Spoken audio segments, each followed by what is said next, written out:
పీచు మిఠాయిని బ్యాన్ చేశారని ఎంతమందికి తెలుసు? ముందుగా కామెంట్ చేసేయండి. అసలు కలర్ యూజ్ చేసిన ఫుడ్స్ని మనం అసలు తీసుకోకూడదు. కానీ ఈ రోజుల్లో ఎక్కువగా కలర్ని యాడ్ చేయడం వల్ల మనం అట్రాక్ట్ అయ్యి వాటిని ఎక్కువ తీసుకుంటూ ఉంటాము.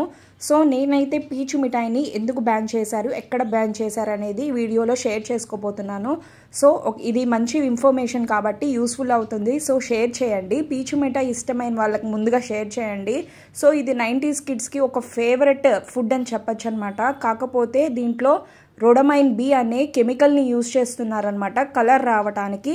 షుగర్తో పాటు ఈ కలర్ని యాడ్ చేయడం వల్ల పీచు మిఠాయి అనేది లేత గులాబీ రంగులో వస్తుంది.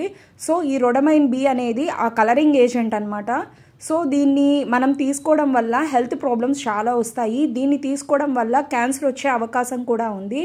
సో ఈ ఇన్ఫర్మేషన్ యూస్ఫుల్ అవుతుందని షేర్ చేస్తున్నాను. ఏ స్టేట్స్ బ్యాన్ చేశాయి అంటే తమిళనాడు అండ్ పుదుచేరి అనమాట. తమిళనాడులో దీన్ని పంజు మిఠాయి అంటారు. కలర్ వేసిన ఫుడ్ని మ్యాక్సిమం తగ్గిద్దాము. ఇంట్లో కలర్ అనేది అస్సలు యూజ్ చేయకండి. ఇది నా సజెషన్ మాత్రమే.